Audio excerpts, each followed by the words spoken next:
Hi everyone, Flaming Footy here and welcome back to a new video on the channel. And today guys, here we are to continue my AFL 2023 3-game match reviews. In today's video, going to be reviewing the first 3 games of round 20 of the 2023 AFL season. Those games are Collingwood VS Carlton, Western Bulldogs VS GWS and Geelong VS Freo. And a very quick spoiler alert, these are 3 absolutely cracking contests. So round 20 starts off with a huge rivalry, Friday night footy, Collingwood and Carlton at the MCG. A huge game this one was, and a huge result in the end. Collingwood 10-16-76 defeated by Carlton 14-9-93. Carlton win this one by 17 points, and Collingwood were very inaccurate with the 10 goals, 16. And I mean, they'd been the most accurate and their opposition had been the most inaccurate. That's a season fact for Collingwood, but this time the tables have turned and they got a dose of inaccuracy. This time did Collingwood, and it led Carlton to a 17-point win. It was a very good first term, 3 goals, 4 apiece at quarter time, 22 all. But then the second quarter, 1 goal for Collingwood, 4 for Carlton. That's just where things just start to go Carlton's way. They just start, things just start going their way. In the third term, 2 goals, 5 for Collingwood, and then it is 3 goals, 1 for Carlton in that term. So Carlton continuing to get away. It wasn't a huge, I think it was maybe 20 oddish points at three-quarter time. And then the final quarter, Carlton started off really well. Collingwood try and come back, but in the end, they weren't going to be able to. They looked like at times they might have been able to try and get a sneaky little comeback, but Carlton was just too far out of reach at that time. AFL Fantasy, 123 for Newman, 100 for Curnow, 98 for Howell and Cameron, 97 for Nick Dacos. Goals behind now, 6 goals for Curnow. He was huge. He was absolutely massive for Carlton. 3 goals for Martin, who was also the other dangerous one. He was playing as a bit of a hybrid taller forward, I guess, in this game, and he was huge. He was Collingwood's problem, really. And then, Curnow was another one of their problems as well. Howe somehow ended up kicking 3 goals. He kicked a couple in the last quarter going forward. 2 for McStay and Motlop as well.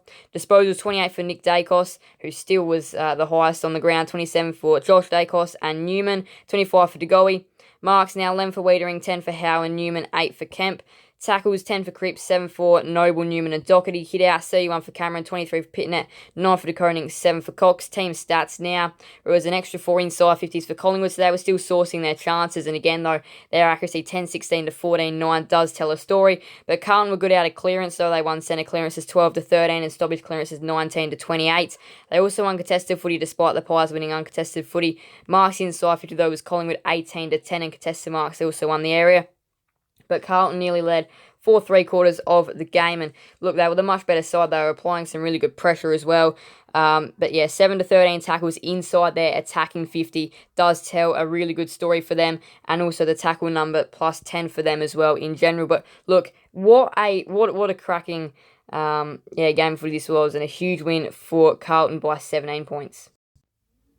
Alright, first game Saturday earlier today was the Western Bulldogs and GWS that played out a thriller at Mars Stadium. One of the comebacks of the season for the GWS Giants, and their first ever win at this venue in their history of being in the competition. Western Bulldogs 10-13-73 defeated by GWS 11-12-78. GWS win by 5 points, and look, at times it looked like they were far from the victory, and they really did make themselves earn it, but in the end it just wasn't good enough from the Western Bulldogs, and it was the Giants that started off with the breeze in their favour. They kicked the opening 3 behinds of the game, and you got to try and put a bit of pressure on early, especially when you got the wind with you.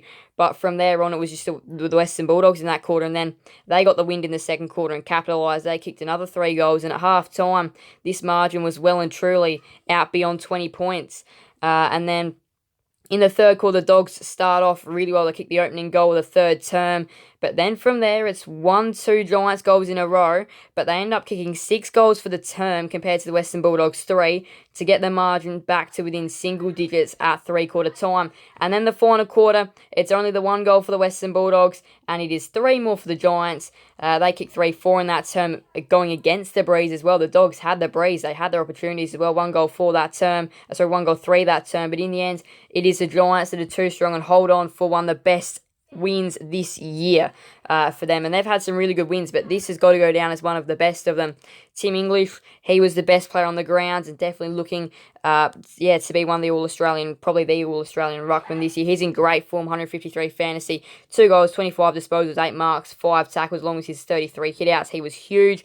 137 fantasy for Dale, 134 for Treloar, and Whitfield, 130 for Briggs, 129 for Canelio, 122 for Kelly, 109 for Liberatore, 108 for Toby Green. The match winner in the end, 107 for McRae. These are huge numbers, 97 for Ash as well. So there's huge AFL fantasy numbers here.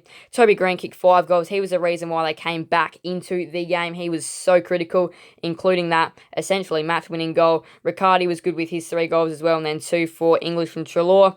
Disposals, 37 for Dale, 36 for Whitfield, 35 for Libba, 34 for Treloar and Canelio, 32 for McRae, 30 for Ash. Marks now 9 for Whitfield, 8 for Dale, English and Taylor, who was huge as well. Sam Taylor, what a season he's having. 14 tackles for Kelly, 9 for Canelio and Bedford, 7 for Treloar and Briggs.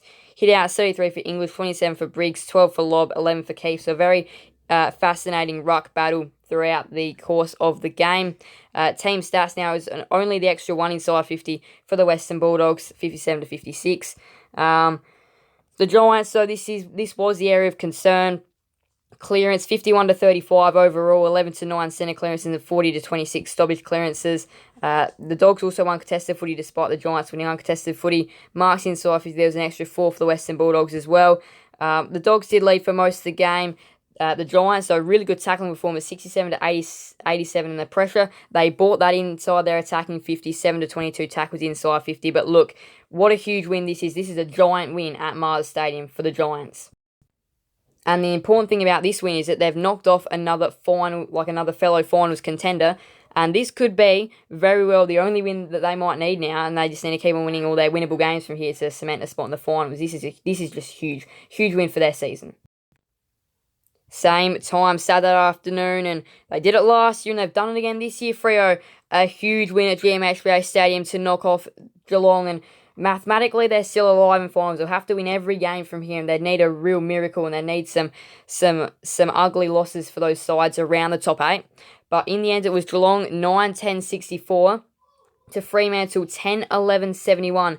Freo by 7, and after they've had a disappointing year, this really does change things. They looked better, they looked quicker, their forwards were able to run, and the Cats' defence just couldn't quite keep up. It was a 2-goal, 2-0 opening term, though. That is one concern for Fremantle. Sometimes games can be over before they even start due to their poor first quarters, but this one didn't hurt them. 3 goals in the space of 3 minutes to open up the second term really got them humming, and it gave them the lead. The Cats were good, though, towards the end of the quarter, but the Dockers did just look the better team in that term. And then again, 2 goals to 1 in that third term. I mean, the Cats kicked 1 goal 6 to their 2 goals 2. And then in the final term, 4 goals 4 for Fremantle to 3 goals straight for Geelong. So, look, it was a really good performance here from Fremantle. Way better, huge win, huge upset. One of the upsets of the season, really. 122 fantasy for Brayshaw, 112 for Stewart and Ryan, 104 for Wagner, 101 for Sarong. Goals behind, 2 goals for Corbett, Schultz, Frederick, Hawkins, and Henry. 1 goal 5 for Cameron, 1 goal 3 for Sturt, 1 goal 2 for Jai Amos. There were a couple of players, especially Jeremy Cameron. That could have been a huge day out if he had kicked a little bit straighter. 29 disposals for Sarong, 28 for Brayshaw and Ryan, 27 for Duncan. Marks now 11 for Stewart, 10 for Cameron, 9 for De Koning. Tackles 11 for Brayshaw, 6 for Close Henry Sarong. Hitouts 42 for Stanley, who comfortably dominated Jackson with a 19. 8 for Blitzarves, 4 for Hawkins and Tracy. Team stats now is the extra inside 54 Freo, 52-53. And then clearances, they also won that 8 to 10 centre clearances, 20 to 28 stoppage clearances against this star-studded Geelong midfield. They won contested and uncontested footy. Marks inside 50, Geelong 14-11. Geelong led for a little more than half the game and did lay more tackles inside their attacking 50 and tackles overall. But look, Geelong, their finals hopes now have taken another hit. They've got Port Adelaide at this venue next week, which they're going to absolutely have to win that. Their finals hopes are slowly falling apart now. Geelong, I still feel like they'll be able to make it, but they do have a relatively tough run home. This is just a huge hit. But full credit to Fremantle for pulling off a massive upset. So 3 upsets in 3 games to start off round 20. It was Carlton by 17 over Collingwood on the Friday night. And then the 2 early games today, GWS defeated the Dogs by 5 and Fremantle defeated the Cats by 7. Now, to the Saturday twilight game at Heritage Bank Stadium is a Q Clash, and it is the Suns by 3 points over Brisbane at the moment.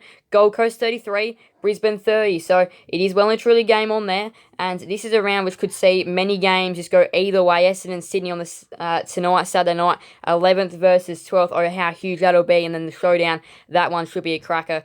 It is 13th versus 2nd, but that should be a huge game as well. Sunday's footy action, Hawthorn versus St Kilda, first game, Sunday, Marvel Stadium again. That one could go either way. Richmond and Melbourne, that's just another huge game. And then 18th versus 17th in the West, which could go either way as well. West Coast versus North. So it could be a very interesting round for tipping, especially if this one does fall the wrong way, especially if Gold Coast get the win, which would be a huge upset for them. And it's season on the line kind of stuff now. That's where it comes down to. It is season on the line kind of things, and you need a win to try and make finals or play spoiler, and some clubs have been able to do that so far. And the one club which really has is the Giants. They're in 5th at the moment, and if the Demons lose on Sunday to Richmond, it may still open up a top 4 spot to this Giants, who are on a really good roll, in Carlton also. So again, that Melbourne result is going to be pretty huge. That Brisbane one as well is going to be huge. We'll chuck on the live ladder now, which is not going to do a whole heap for Brisbane, but for Gold Coast it will. It'll move them up to 12th. Which they desperately need that. Again, awaiting that Essendon Sydney result and Adelaide result as well. But look, this is just huge. Huge end to the season coming up, and here's the current ladder as it stands. We'll just put it on, hold up, we'll put it on live, there we go. So, look, absolutely huge. Melbourne's result tomorrow is going to be absolutely critical, especially shall Brisbane lose. That'll be very interesting indeed, but yeah, and if Port Adelaide lose as well, things, and Brisbane win and Melbourne win, that hunt for second is well and truly on. So there's a lot of different scenarios. The Western Bulldogs and St Kilda may not be in the 8, especially if Richmond do get the job done. So if Richmond get the job done, that'll push them up into 7th.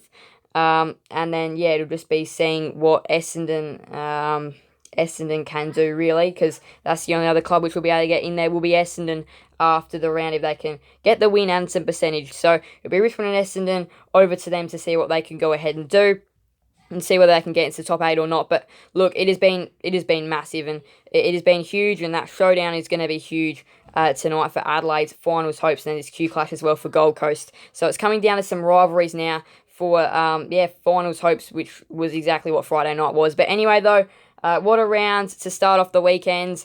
It's been amazing, and yeah, we've got some more cracking games to come over the weekend. 3 upsets in 3 games, and there could be some more coming. I do feel some more coming. And look, as I said, the rest of these games are all really 50-50s. I mean, any game is a 50-50 in footy, as it just goes to show what has started over the weekend. But yeah, look, huge ends this round coming up.